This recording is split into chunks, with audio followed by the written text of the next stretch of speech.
Yan, hello guys, welcome ulit sa ating channel. So mag-update muna tayo dito sa Plaza Mexico. So ito na po pala yung itsura ng Plaza Mexico. So ito palang nakapansin natin, Progress pala to. So ito Progress. Ayan, Progress pala. So ayan, so ito yung itsura ng Plaza Mexico. So tara, libot-libot tayo mga tropa it's.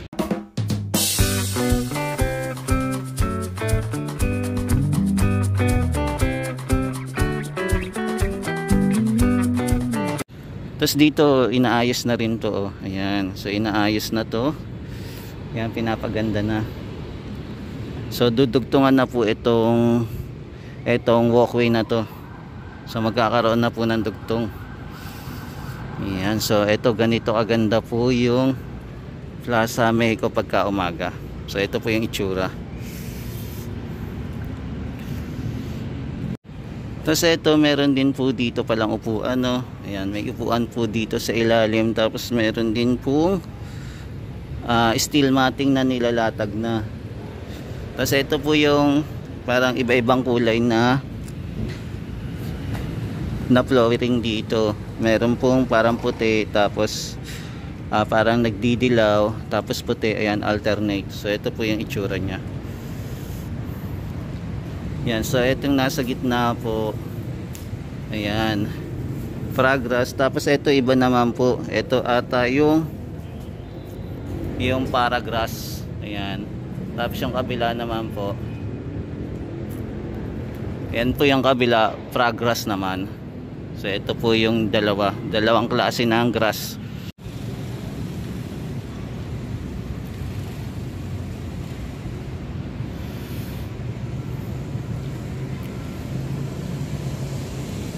Yan, so ito na po yung itsura ng Plaza Mexico, no?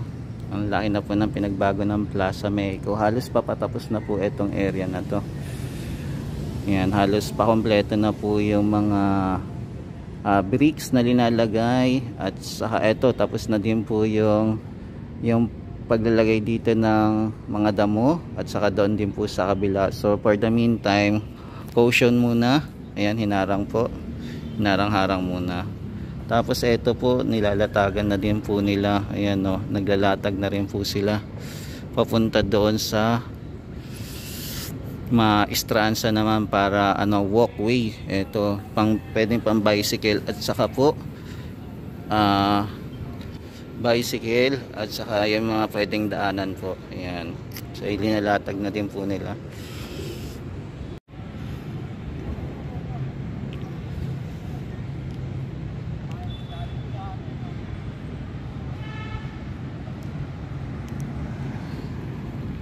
Tapos meron na din po pala ditong lining. Kung mapapansin natin, meron ng lining dito, oh. Naglagay na sila ng lining. Ayan, so ito yung parang harang na yung daanan papunta hanggang dito. Ayan, so meron na ditong pattern para tawag po niya ay yung gutter. Ayan, naglagay na po sila ng gutter. Ito po yung gutter na yan. Ayan, lagyan na nila. So ito yung itsura ng Plaza Mexico pagka umaga po. Yan, so ngayon po ay Sunday, December 29, 2024 po.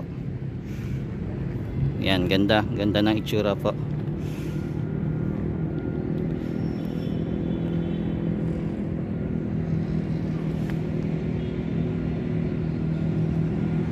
Ito mukhang hindi ko lang alam po kung tatanggalin to o papalitan o i-retain na lang po dito.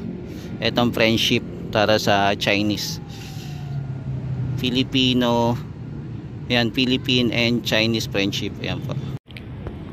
Yan, so ito na po yung tsura ng ating I-beam at saka ito pong linalatagan nilang cap pile. So ito na po. Tapos naglalagay po ulit sila ng scaffolding. Ayan, mukhang magsisimula na siguro silang mag-ayos-ayos dito para sa precast sa flooring. So ito na po yung ginagawa nila. Ayan na. So ang laki na ng pagbabago po, no? Ayan, alamin na lang natin kung kailan ito matatapos itong paggawa dito sa Pasig River Esplanade, para sa Esplanade papuntang Port Santiago. So ito po yan. Ayan, so abangan natin mga tropa kitsa. So tuloy-tuloy lang natin yung pag-update. Maganda talaga pag mag-update pag umaga. Mas nakikita natin yung linaw netong Pasig River at saka yung Esplanade na ginagawa. Tapos sa di kalayuan po, ayan, mapapansin pa rin po natin yung mga pilote na ibabaon pa rin po sa Ilog Pasig. Ayan, so continuous pa rin yan. So marami pa rin po nakatambak po na pilote na ibabaon pa rin po dito sa Ilog Pasig. So abangan natin hanggang sa lumapit na po ito sa Port Santiago, itong platform na ginagawa nila para sa pre-casting ng flooring. So ayan, so ang ganda ang pagmasdan, no, pagka umaga. Yan, medyo umaambon-ambon nga lang po mga tropa kids, pero magandang tignan. So ito yung kaganapan dito sa Plaza Mexico po. Ayan. Yan, mukhang magsisimula na silang mag-ice dito at mag-welding. Mukhang may pasok sila ngayon na.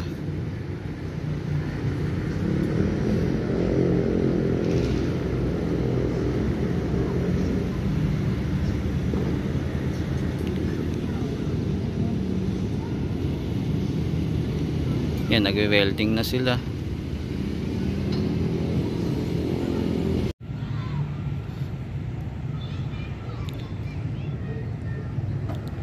Yan, dito sa part ng Plaza Mexico papunta po Maestranza, dito medyo marami pa pong aayusin dito. Ayan, possible ito baka January na po ito matapos. Yan, tapos meron silang iniwan dito na puno.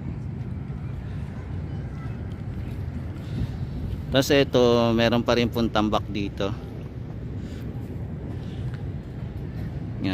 Yan, so mapapansin din natin yung backhoe. Ayan, kung basta hoping tama na yung pagkabigkas ko.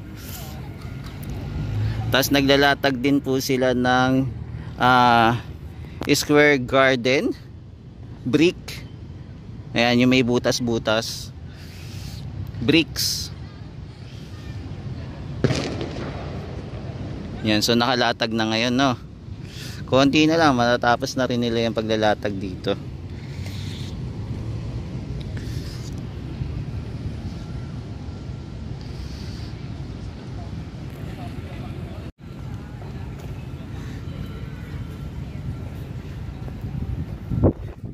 Yan, so ito yung itsura po.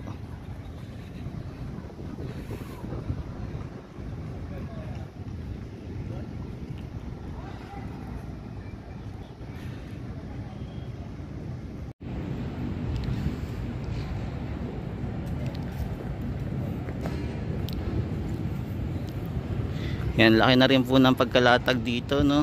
Laki na.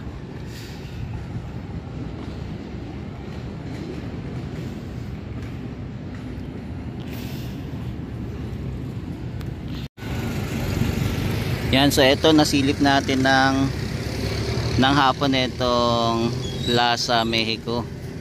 Pero parang may design siya, no. Itong pagkakagawa dito sa Plaza Mexico.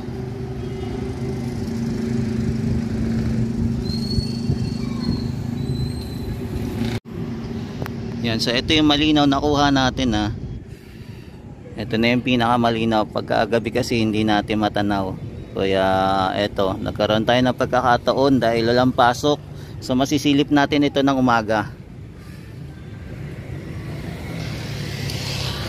So ito yung itsura nya. Yan, so ito yung itsura ng yung pattern ng bricks. Meron siyang kulay pula, tapos gray. Tapos doon naman patasulok, tatsulok yung design.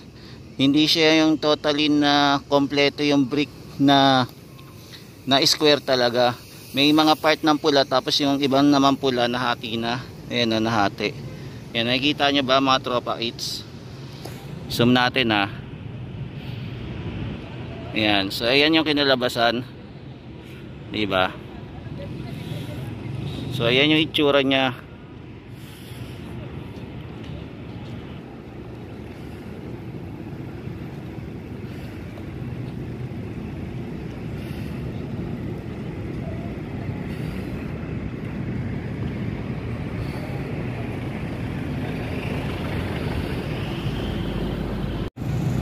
Yan, may mapapansin tayong pattern na iba-ibang kulay para siyang patat sulok yung design. Tapos dito ibang design na naman. Diba dito ibang design na naman. Pero dito meron kasing may kulay na pula. Hindi ko alam kung bakit ganon. May kulay na pula.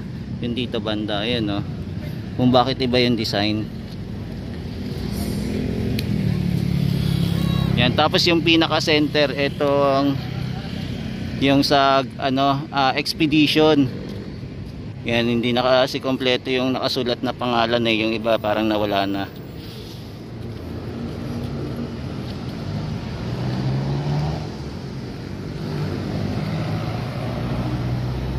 Yan, so matatanaw pa rin natin itong statue na nakatalikod. Mukhang hindi na to gagalawin. As is na talaga yan.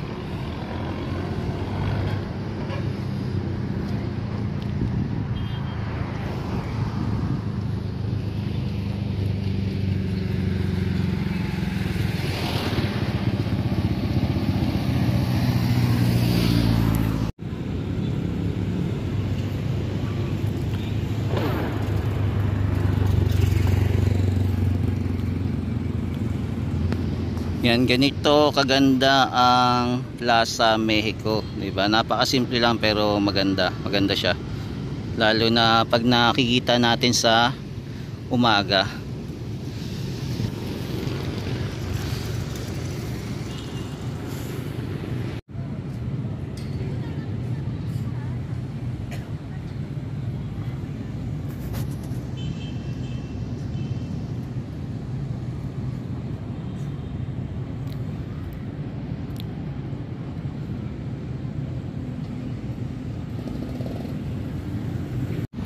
Yan, dito naman yung view natin ay sa Maestranza naman po na papuntang Port Santiago. So nandito tayo sa top view po. Dito sa Binondo Intramuros Bridge.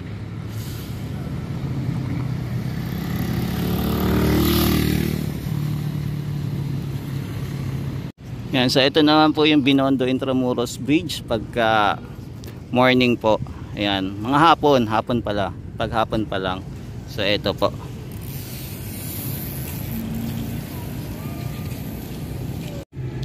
Yan.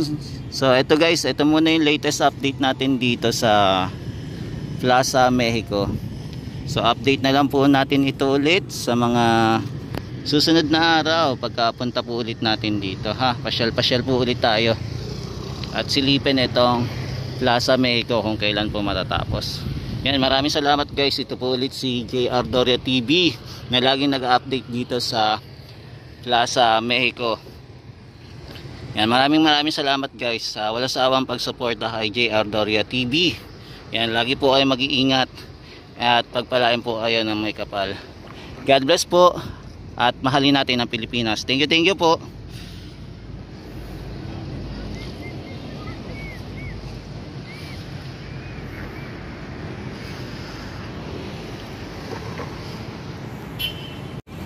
Yan, so ito naman po yung intendensya. So ngayon di pa rin po tapos yung project dito. So ongoing pa rin po. So mapapansin po natin yung mga equipment na nandoon sa loob.